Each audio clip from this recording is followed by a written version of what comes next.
ನನ್ನ ಅದಕ್ಕೆ ಮೊದಲು ನೀನು ನನಗೆ ಆಶೀರ್ವಾದ ಮಾಡು. ತಂಗಿ ಅಲ್ಲಮ್ಮ, ತಂಗಿ ಯಾವತ್ತೂ ಅಣ್ಣನ ಕಾಲಿಗೆ ನಮಸ್ಕಾರ ಮಾಡಬಾರದು.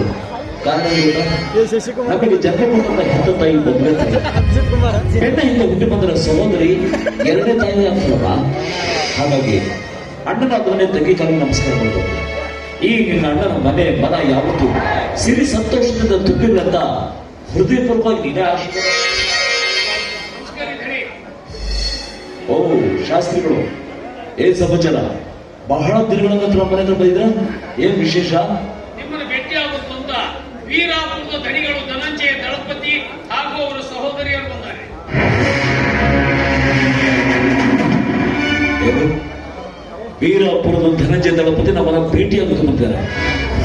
ಅವ್ರ ಮನೆತನದ ಹಿರಿಯರು ನಮ್ಮ ಮನೆತನದ ಹಿರಿಯರ ಜೊತೆಗೆ ಯಾವತ್ತೂ ದ್ವೇಷವನ್ನೇ ಸಾಧಿಸಬಂತೆ.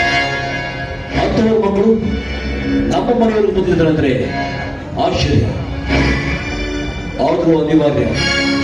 ನಮ್ಮ ಮನೆಯ ಬಾಗಿಲವರೆಗೂ ಬಂದವರನ್ನ ಗೌರವಿಸಬೇಕಾದ್ರೆ ನನ್ನ ಧರ್ಮ. ಭಾಸ್ಕರ, ನೀವೀಗ ಹೊರಗಡೆ ಹೋಗಿ ಅವ್ರನ್ನ ಗೌರವಪೂರ್ವಕ ಒಳಗೆ ಕರೆಯೋಣ.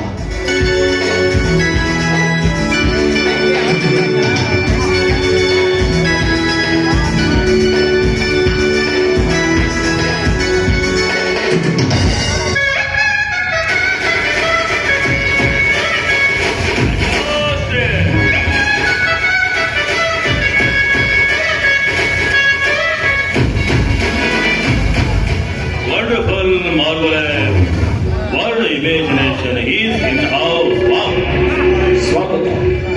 ದಳಪತಿ ಸಹೋದರ ಸಹೋದರರಿಗೆ ಸುಸ್ವಾಗತ. ಈ ಮನೆಗಿಂತಲೂ ನಿಮ್ಮ ಮನಸ್ಸು ತುಂಬಾ ವಿಶಾಲವಾಗಿದೆ.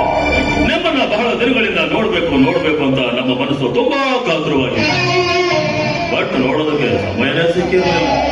ಇವತ್ತು ಸಿಕ್ಕಿರೋ ಸಮಯದಲ್ಲಿ ನಿಮ್ಮನ್ನ ಭೇಟಿಯಾಗಿ ನಿಮ್ಮ ಯೋಗಕ್ಷೇಮವನ್ನು ವಿಚಾರಿಸಿಕೊಂಡು ಹೋದ್ರಾಯ್ತು ಅಂತ ನಾವಿಲ್ಲಿವರೆಗೂ ಬಂದಿದ್ದೇವೆ. ಶ್ರೀಮಂತ ಪ್ರದೇಶದಲ್ಲಿದ್ದುಕೊಂಡು ಸಾಕಷ್ಟು ಜನಪ್ರಿಯತೆಯನ್ನು ಗಳಿಸಿ ಮಹಾ ಮಹಿಮರು ಅಂತ ಮುದ್ರೆ ಒತ್ತಿಕೊಂಡಿರುವ ನಿಮಗೆ ಈ ವೀರಾಪುರದ ಸಹೋದರ ಸಹೋದರಿಯರ ಅನಂತ ಅನಂತನ ಮಾಜಿ ಪ್ರಧಾನಿಗಳು, ಕ್ರಿಕೆಟ್ ಆಟಗಾರರು, ಸಿನಿಮಾ ತಾರೆಯರು, ಎಲ್ಲರೂ ಇವರ ಮನಸ್ಸು ಹೃದಯವನ್ನು ಗೆದ್ದು ಬಿಟ್ಟಿದ್ದಾರೆ.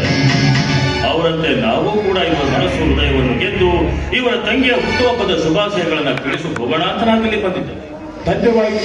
ಧರ್ಮಾಪುರದ ಧರ್ಮಾಧಿಕಾರಿ ಮನೆ ನಿಮ್ಮಗಳ ಆಗಮನದಿಂದ ನನ್ನ ತಂಗಿಯ ಹುಟ್ಟುಹಬ್ಬಕ್ಕೆ ಶುಭಾಶಯಗಳನ್ನು ಬಂದ ತಮಗೆ ಈ ರಾಜ ನರಸಿಂಹನಾಯಕನ ಹೃದಯಪೂರ್ವಕವಾದ ಕೋಟಿ ತಂಗಿ, ನಿನ್ನ ಹುಟ್ಟುಹಬ್ಬಕ್ಕೆ ಶುಭಾಶಯ ಕೊಡಿ. ಉಡುಗೊರೆ ಕೊಡಲು ಬಂದಿದ್ದಾರೆ. ಅವರು ಕೊಡುವ ಉಡುಗೊರೆಯನ್ನ ಪ್ರೀತಿಯಿಂದ ಸ್ವೀಕರಿಸೋಣ. ಸರಿ